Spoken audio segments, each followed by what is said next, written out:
Hey guys, I'm Bronson, and in this video, I'm going to explain why Flesh and Blood was created and what its purpose is. You may call it Raison Detre, its mission statement, the reason why it was created and what the intended purpose was for it.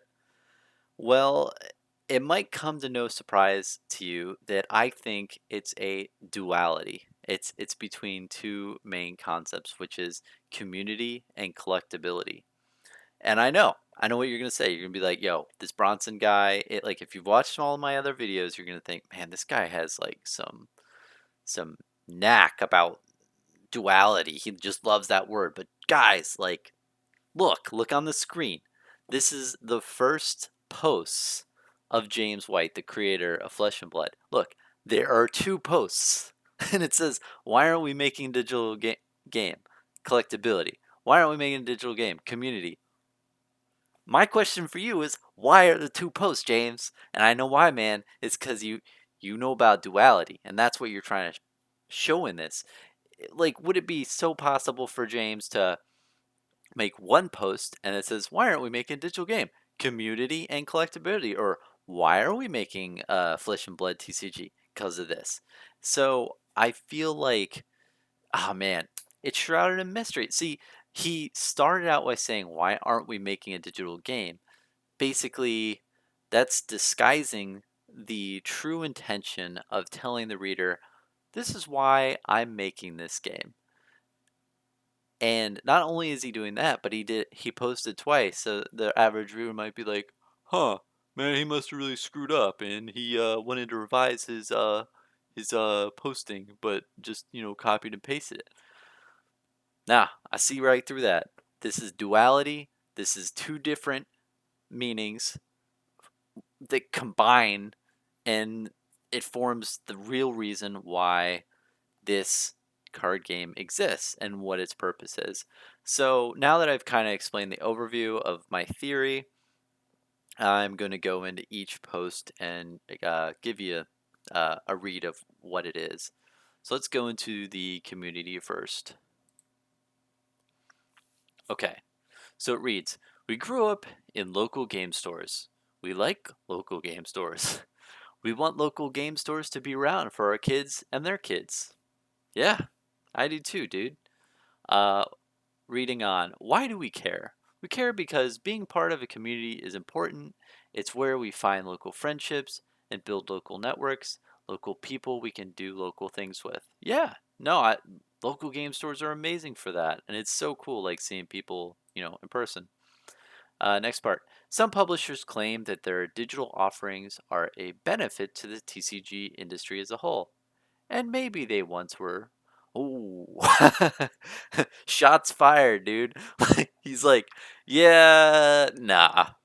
And I agree with him. Like, the most, if not all, online TCG industries, they're not for the community. They don't care about the community. They're just cash hungry. They're like, give me that money and pay $50 and open up e-cards and make us rich because we didn't have to print anything.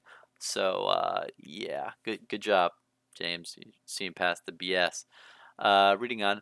But as TCG publishers prioritize digital platforms in the pursuit of higher profits, yeah, what I just said, it removes fans from local game stores, and that threatens the existence of local communities. Right on, man. It does. That's these are facts. Uh, a future without local game stores, without local communities coming together. Dot dot dot. That's not a future we support. Cool. Yeah. So to sum this up, James is talking about the intangible. This is the key word for later on, the intangible feeling of coming together and being part of something, a community, like, but making those connections, those intangible personal connections with the the people at the local game stores, and with people in your area, and coming it together for that as a community. I mean, I feel like that's what I mean. This is like the key sentence here: local friendships and build local networks. local people we can do local things with. How many times was the word local used in there? It was used like maybe 5 times. He said local in 2 sentences. So in a sense, you're building local, like personal connections that are intangible. Okay, gonna get to that later. So let's go on to the second part of the posting. So this was posted on December 10th. This one was posted on December 12th. Good on you, man. Anyway, so let me start reading this. So this is the collectibility side of it. We are physical creatures existing in a physical world. When we connect with other physical things of importance, we resonate with them. They spark thought, stir an emotion, speak to us a story of our life that has been resting quietly in our memory. Jeez, dude.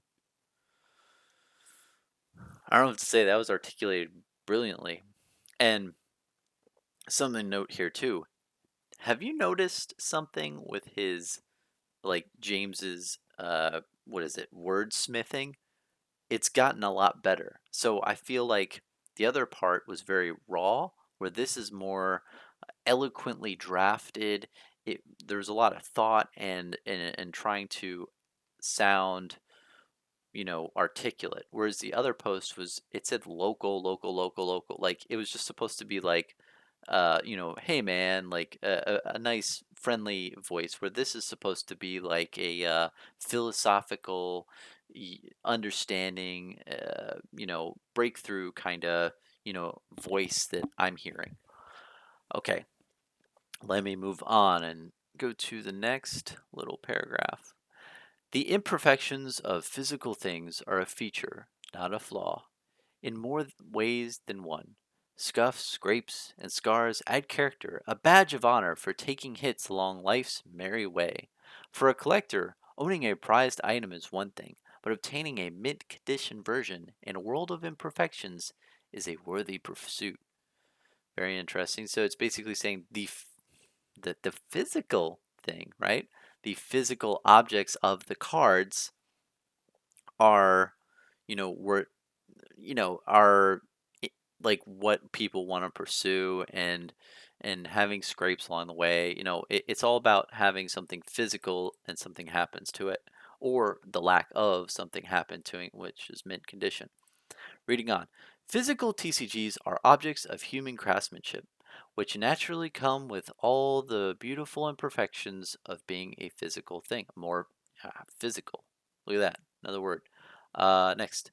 Digital items, however, he didn't say that, but that's how I imagine, are homogeneous, always perfectly perfect. To us, that is a flaw, not a feature. Oh, damn. Look at that, man. He's like, yeah, your perfection, that's the flaw. It's too perfect. It needs to be non-perfect, imperfect. Uh, Last sentence. Collectability is why we are not making a digital game. Okay, so as you have heard me say multiple times in that article, it's talking about physical form. So physical objects. The cards are physically there. They are just like us. They can they can bend, they can break, they can dent. They are a thing and that resonates with us, right? Now, the previous article was about community, and community is more intangible. It's not a physical thing. Obviously, people are people and they are physical, but what it was talking about is the local connections we make, and then like talking to people and having that community, which is all intangible. This is duality, guys. This is two different types of reasons why flesh and blood exists. Their raison d'etre, their mission statement, their core values, whatever you want to call it. This is what they stand for. And I just thought when I saw these two postings, I just like I just flipped. I was like, "What? It's there. I've been saying it's there, and you can see it. I mean, uh, the biggest evidence I have, think about it, guys. There are two postings. This is in what, December 2018. Uh, if James really had a revision to his original article, why wouldn't he just edit the original article? It just doesn't make sense. He did this on purpose.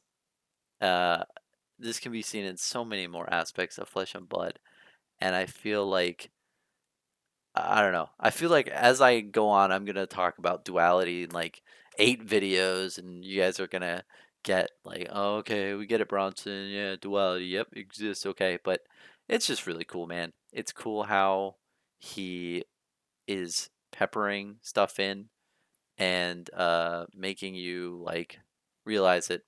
But hey, dude, James, if anyone, James, if you're watching this, please hit me up. I'll put my email down below.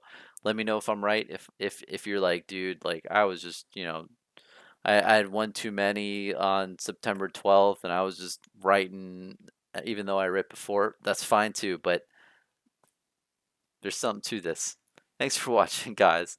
I appreciate you staying with me to the end and hearing me out because there's a lot of depth to this trading card game. Peace.